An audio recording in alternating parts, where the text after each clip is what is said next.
उपास्य वह तत्व है, उपास्य वह तत्व है जिसकी उपासना से अभ्युदय और निःश्रेयस सिद्धि संभव है, अपना उत्कर्ष और मोक्ष की प्राप्ति संभव है। उसको क्या कहा जाता है? उपास्य। ये उपास्य है। उपास्य माने जिसकी उपासना की जाए उसको उपास्य कहा जाता है।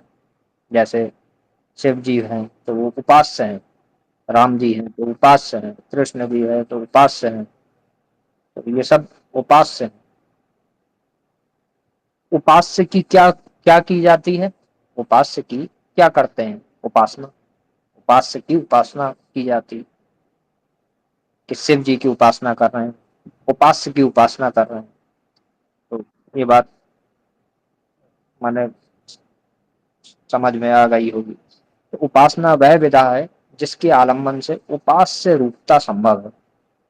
अब उपासना क्या है? तो बताया गया कि उपासना वह विधा है जिसके आलम्बन से, जिसको करने से उपास्य रूपता, उपास्य रूपता माने जो उपास्य है हमारा, उपास्य रूपता संभव है। आप शिव जी की उपासना करते हैं तो शिव जी बन जाएं, शिव जी में विलीन हो जाएं, तो समझिए ऐसी जो उपासना है, ऐसी जो कुछ भी विधि है वो उपासना कहलाई। राम जी हैं, कृष्ण, जो भी उपास्य हो आपके, उनमें यदि विलीन करने वाली विधि है, कोई भी विधि है, वह भी उपासना है, उसको भी उपासना कहा गया। हो सकता है वो कोई सेवा हो, सेवा के द्वारा भी होता है, हो सकता है युद्ध हो, परंतु वह विधि जो उपास्य में विलीन कर दे, उपास्य रूपता को, इसके आलम्बन से उपास्य रूपता संभव हो, वह उपासना है।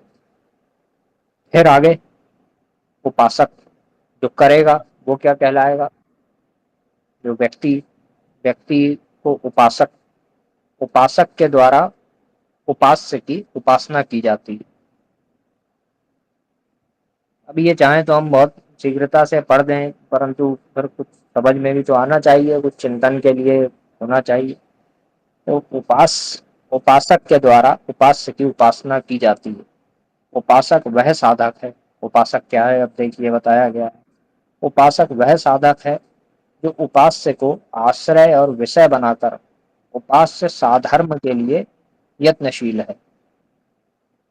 उपासक वह साधक है उपासक जो उपास्य को, अपने उपास्य को आश्रय और विषय बनाकर, कि मेरे आश्रय, जिसके मेरे आश्रय भी आप हो, विषय भी आप हो, मेरे उदय स्थान, विलय स्थान, मिलय स्थान, सभी कुछ आप हो, ऐसा जिसको बनाकर, उपास्य को आश्रय और विषय बनाकर, जैसे कहते हैं ना, मेरे तन भी तुम, मेरे मन भी तुम, मेरे प्राण भी तुम, सभी तुम ही तुम हो, तो ऐसे जो है, ऐसी उपासना हो, ऐसी भक्ति हो, उपास्य साधर्म के लिए यत्नशील है, बनाकर, विषय बनाकर उपास्य साधर्म के लिए यत्नशील है। उपास्य के साधर्म को प्राप्त हो जाए इसलिए यत्नशील रहे, जो उसको उपासक कहा जाता है। शिव के सगुण माने सकल और निर्गुण माने निष्कल उभय रूप की उपासना प्रशस्त है। सगुण और निर्गुण की उपासना, उभय रूप की उपासना करनी चाहिए, प्रशस्त है। वेद विग्रह और लिंग का आलम्बन लेकर क्रमशः सकल और निष्कल उभय विध शिव उपासना संभव है। तो इन दो का आलम्बन लेना चाहिए। वेद कहा गया विग्रह, वेद ब्रैकेट में विग्रह, तो दोनों का, एक तो शिव जी की मूर्ति हो गई और लिंग जो शिवलिंग होता है, दोनों की उपासना का आलम्बन लेकर, इससे क्या होगा, सगुण और निर्गुण तक पहुंचेंगे और साष्टी सैलोक सालोक्य सारूप्य और सामिप्य मोक्ष की सिद्धि सकल उपासना से सुगम है। जो सकल उपासना कही गई है भगवान के स्वरूप की, शिव जी की, शिव जी का जो स्वरूप है, जो माने जो